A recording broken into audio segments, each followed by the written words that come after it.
winning the PT was kind of, first of all, surreal. Didn't really feel like it was real for a while, and at the time I wasn't like super happy about it. I was still like kind of so in the zone of just like playing my match, and combined with not feeling necessarily so great.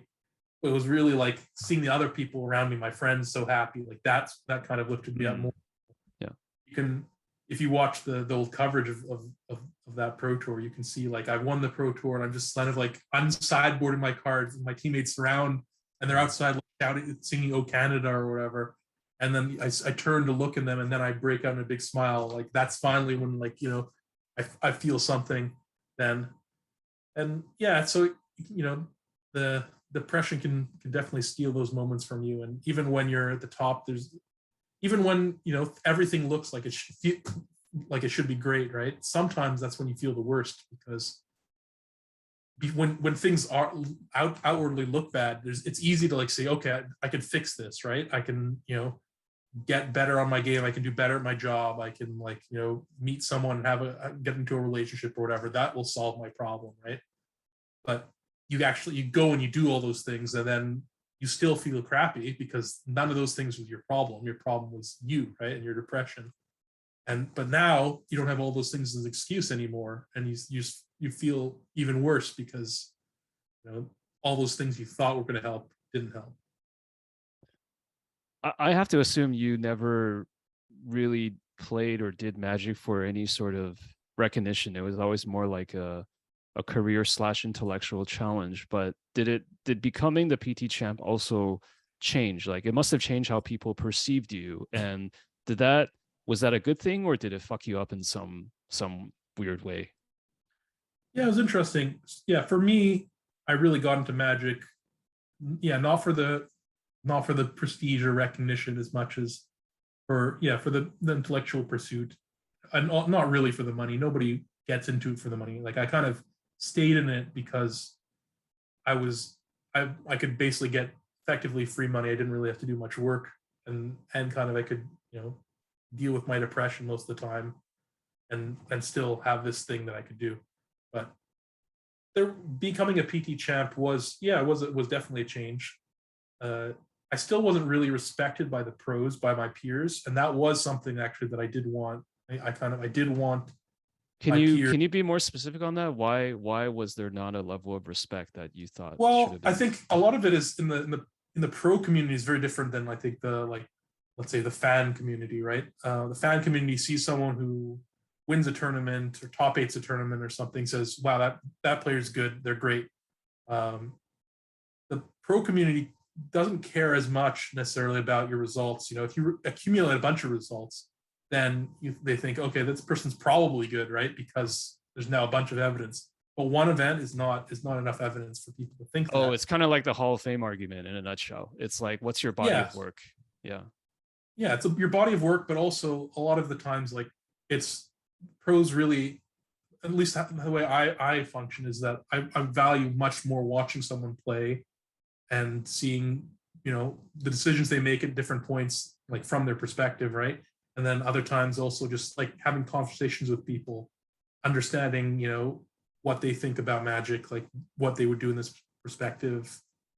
I find that way more valuable in terms of personally gauging how good someone is than this person has 2 Pro Tour top 8s, or this person's won a Grand Prix, this person's won a Pro Tour. And certainly there's often a perspective in the pro community that someone who wins a Pro Tour but doesn't have anything else, they're just like a one-hit wonder, right? There's a bunch of people I could name who've won one Pro Tour, right, but who are not really respected as great Magic players by the pro community. And you can say this speaks to elitism or whatever, but I'm not gonna say any of those people's names. I'm not gonna make them feel bad about their accomplishments. That's not the goal. The goal. You're just saying that you were in that boat at some point, right? Yeah, and I was definitely in that boat at some point. I think that really kind of, I was also somewhat of an unknown because a lot of the pro communities, there wasn't really a Canadian pro community, right? Yeah.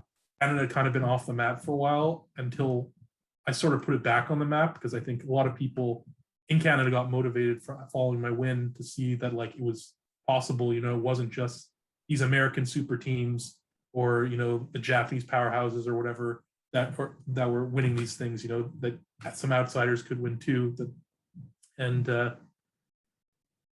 so that changed, and I started, I was working with some Canadians, and then nowadays it seems like there's a lot of really good Canadian Magic players, from online, but also from kind of growing up in the next generation, and I'm really pleased about that. But at the time there wasn't, so I was kind of unknown. I wasn't really a big online player. I hadn't played in any of the SEG circuits. I hadn't really had the money before to participate in a bunch of the GPs. So a lot of the American pros didn't really know me, and so they got to know me a bit more at Worlds and following Pro Tours and more Grand Prix circuit and stuff. And the fact that in the 1 year I won 3 Grand Prix in like 2013 and 2014 season. I think that was kind of the point where I sort of was cemented as being one of the top players in the world, instead of just that lucky kid who won a tournament with Miracles. But I think in the public's eye, I remained that lucky kid for a while, especially because like I beat the fan favorite in John Finkel, and there are a lot of people who are angry. Oh, why I wanted John Finkel to win? He's my favorite, and various things like that. So Yeah. there's that, and I could feel some of that, but a lot of people really told me that me winning that meant a lot to them, or that was the first time they watched coverage, and it was really cool watching me win. And I would end up signing playmats and stuff, and I felt a little awkward about it, but at least the nice thing about Magic Fame is, unlike, let's say, if you're a movie star, you get to turn it off as soon as you leave the convention center. It's pretty much gone. Yeah, you wouldn't get recognized on the street. Although I Yeah, I think think it's Paulo happened did like get 2 recognized times, on I a think. bus one time, but he told me. But Yeah, I got recognized, I think, one time in the metro and one time at a grocery store, and I think that's exactly the level of fame that I think we should all aspire to have. Is just not like you could turn it off when you want to, right? yeah. Yeah. It did affect me though, in that like something I used to love to do. I used to love going to like FNM every weekend and going and just hanging out in my local LGS. And it changed how I felt about that, and like going to my LGS and playing local events and playing pre-releases and stuff, because suddenly like I wasn't just one of the group anymore, like another anonymous person who just like liked playing Magic and was there and could just be whatever. I was suddenly like a figure, and like the kids in the corner like looking at me and whispering, and people would play against me. They'd be like, "Oh no, I can't believe it," and they're like, "Do you really need the packs from this pre-release win? Like, can't you let me win?" And it's just like I would just always feel bad when I go there and to beat someone. Like either I beat someone and I feel bad because like for them it's a big deal. For me, it's like small potatoes. Yeah. Or I would lose and then like be like, "Oh, I can't believe you lost. You must be really bad." Good, like whatever. And so it's just like a lose-lose scenario. Okay. I was gonna ask if this is all in your head. Obviously, it wasn't all in your head because like the people were actually reacting around you. So yeah, it's not all in my head, but it's a large part in my head.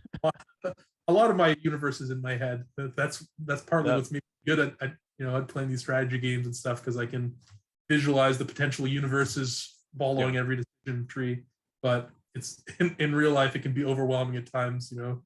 It's personally, I love that. I love like I'm not anywhere on your level. I just love like hearing about pros just like randomly crushing, or as somebody said, like I think there's a term, smurfing. Like you just show up and just crush. Because I've seen like people like tweet, "Oh yeah, I just won the RCQ, just won that," or whatever. Like even if it was, that's good, because like it's a skill-based game, right? And you shouldn't apologize for that. But yeah, well, I mean, maybe taking someone's 2 packs might really.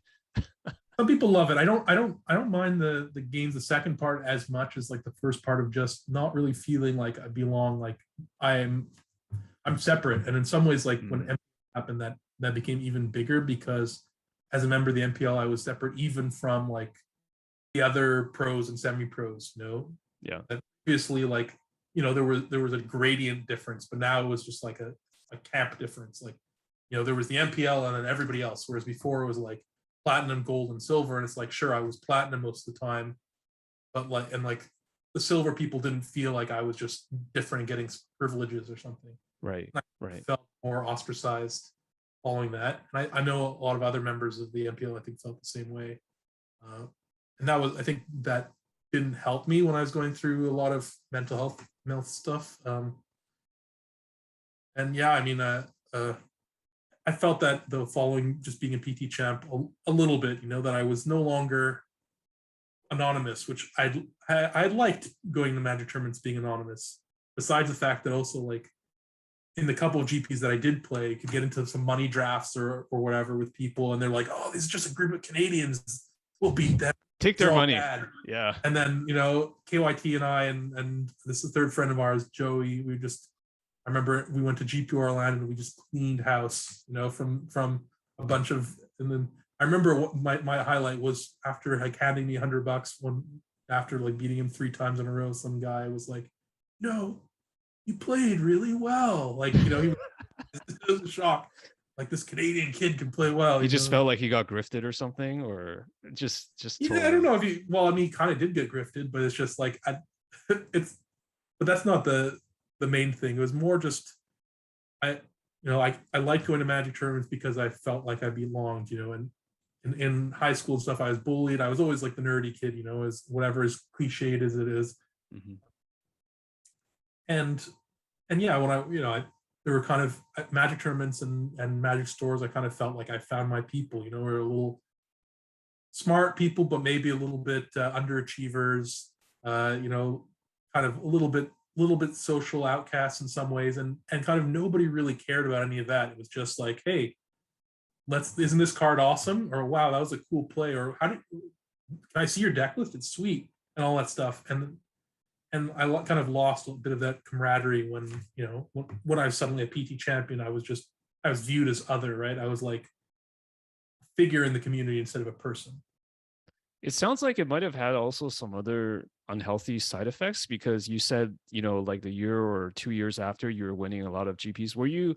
Can I assume that you were partially doing that to try to prove to people that you had longevity, that you actually had results beyond the PT win? Like you had a chip on your shoulder? Can I safely assume that? Oh yeah, I think you definitely can. I mean, especially I spent a long time chasing my second Pro Tour top 8.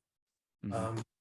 Like, I think for people paying attention, they can I had very consistent results at the Pro Tour level. I'd basically be in the top 50 of the event like half the time or something. I cashed half the Pro Tours I would play. And when they started the top 25 rankings or something, I think I was in it the second most. Maybe I think it was basically in terms of like consistency. I think Reed Duke was like number 1, and I was like number 2. And it's always prefer being number 1, but if you have to be behind someone, Reed Duke's not a bad person for it to be. Yeah. But yes, but I didn't really have any flashy performances. I had like. I would come top 32 a bunch. I'd come top 16 sometimes, top 64 a bunch, but those are not finishes that most people really pay attention to, especially, like some pros would say, hey, he's always doing well, like this is a bunch of pro points, whatever. But I kind of felt like I really wanted to, get that other Pro Tour top 8. I wanted to put together a Hall of Fame resume, basically. For me, a lot of my time playing Magic was wanting to become a Hall of Famer. And then the year I finally became eligible, even though I personally don't think that I have a good enough resume, they removed the Hall of Fame. So I was never allowed to be voted in. Well, I mean, there's also a side discussion. I think you mentioned you had this in your podcast with KYT, which is sort of like, what is the value of a Hall of Fame today? And I would argue that it's very minimized. But just in terms of actually qualifying for the Hall of Fame in a vacuum, how close were you? Like, because I hear pros talking about these metrics, like, it's like you put people's achievements on a spreadsheet, and it's like you need this many number of like top X's in whatever to be in the conversation. Like, how close were you to that, to being Hall of Fame in your mind? I mean, you mean like, would I vote for me, or did I think? I mean, of course you would vote for yourself, right? But I'm just saying that, like, is there some sort of objective criteria on how close you were to being Hall of Fame? Like, if you have like 1 or 2 additional finishes, like in your mind, what was that criteria? Yeah, I think like one PT top 8, maybe 2 more PT top 8s, and I think with 1 more top 8 PT top 8, I'd probably have had a reasonable shot, and with two, I'd probably be in for sure. Mhm. So that's kind of how you would, and GP results. I don't know how people weigh that and stuff. Um, Different people have different methods on how they vote for such things. Some people have they ignore GP results, it's just all Pro Tour top eights. Some people look at win percentage like stats, where my numbers were better. I think they've gone down since the last few years. I basically just have I've been completely phoning it in. But, I think I'm still hanging around the 60% win rate mark. So the R word, do you have regrets about that, like not making it to the Hall of Yeah, Fame? well, I mean, I as it turns out, they stopped the Hall of Fame before, because you had to have been playing for 10 years, right, since your first Pro Tour for them to allow you in the Hall of Fame. And as soon as my 10 years was up, that was the year that they stopped having the Hall of Fame. The year before me, so I wouldn't have gone in even if I had 3 more Pro Tour top eights or whatever. Right, and that was something entirely out of your control, just like the policy. Yeah.